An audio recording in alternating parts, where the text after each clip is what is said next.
వాడు ఈ రోజే జాయిన్ అయ్యాడు. అతను ఎక్కడా? మూతి పగలగొట్టుకునేవాడు అండి. అవును. అయితే ఈ రూమేనండి.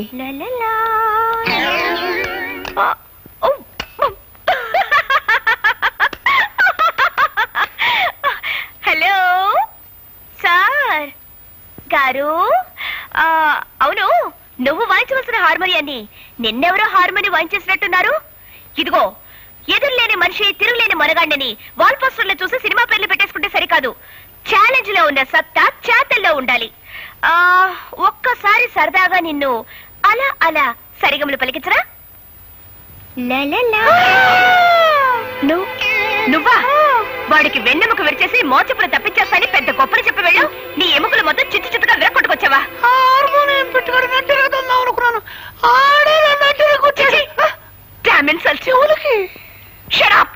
సిగ్గురాపోతే సరే.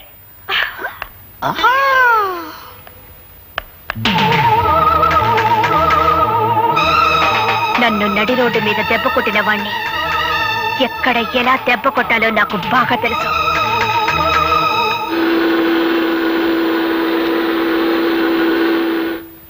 అమ్మో,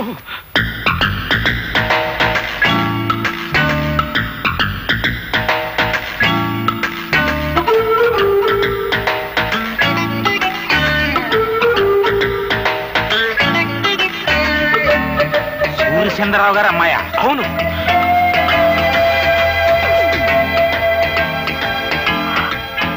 మీరందరూ పెద్దవారు, నన్ను క్షమించండి. నాకు తెలుసు మీరు నన్ను క్షమించలేరు. పవిత్రమైన సంగీత వాయిద్యాన్ని నా అహంకారంతో, అజ్ఞానంతో, పొగరబోత్తనంతో పగలకొట్టి తీరని అపచారం చేశాను.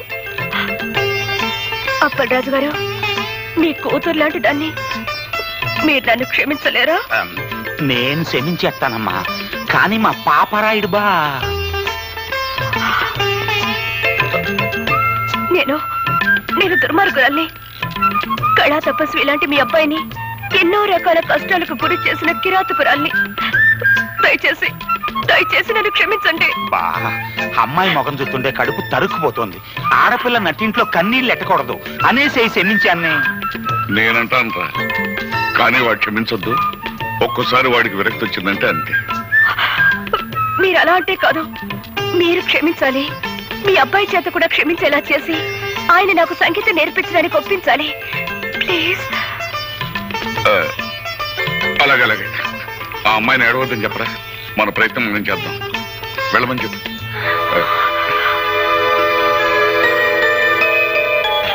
ధైర్యంగా వెళ్ళరా అమ్మా. చాలా థ్యాంక్స్ అండి. నేను మారిపోయాను అని ఆ అమ్మాయి చెప్పగానే గొర్రెలాగా తలూపేసి నమ్మేయడం కాకుండా నన్ను కూడా నమ్మమంటారా? బుద్ధి లేకపోతే సరే. మరీ అంత తీసి పారేకు, మాకు ఎంత కొంత పొరుద్దురాబోయ్. ఆ అమ్మాయి మారిపోయిందిరా అబ్బాయా. అవునరా అబ్బాయా, కొత్త గుర్రానికి పొగరు తాత్కాలికం. పాప అమ్మాయి నిజంగానే పిచ్చేత్తా పడుతుంది. నా పిన్నీసులు సాక్షిగా నేను నమ్మానబ్బాయా.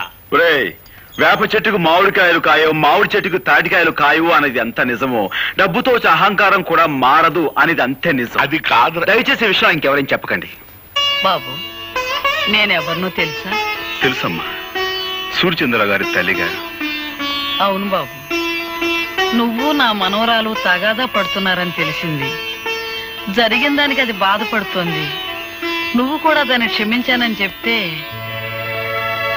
మాట్లాడవేం బాబు? చూడండమ్మా, నన్ను ద్వేషించే వాళ్ళని అభిమానించేంత గొప్పవాణ్ణి కాను. అలాగే నన్ను అభిమానించే వాళ్ళని ద్వేషించేంత మూర్ఖుని కాను. పెద్దలు మీరు చెప్పిన తర్వాత కూడా ఆవిడ్ని ద్వేషిస్తే తప్పు నాదే అవుతుంది. మీ మనవరాలతో చెప్పండి, ఇకపై ఆవిడికి నాకు ఎలాంటి పంతాలు ఉండవని. అలాగే. సరేనా? బాబు, వస్తానమ్మా. మంచిది.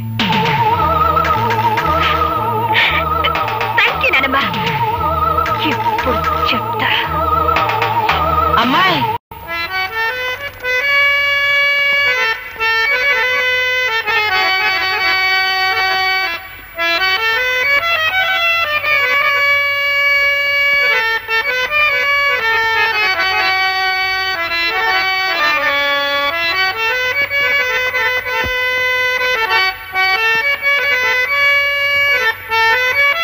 ఈ వాతావరణం చూస్తుంటే త్రికరణ శుద్ధిగా మీరు నన్ను మన్నించారన్న తృప్తి నాకు కలుగుతోంది. అహంకారంతో కాకుండా మనస్ఫూర్తిగా నీకు సంగీతం నేర్చుకోవాలనే ఉద్దేశం ఉందని నన్ను నమ్మించావు.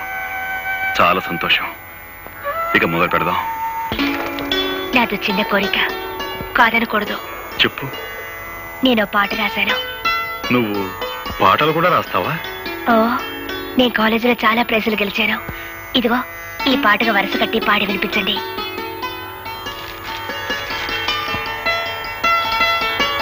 ఏమిటలా చూస్తున్నారు? బాగోలేదా?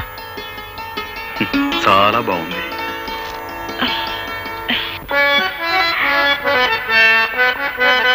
రాధ, లోపలికి వెళ్ళి ప్రాక్టీస్ చేద్దాం.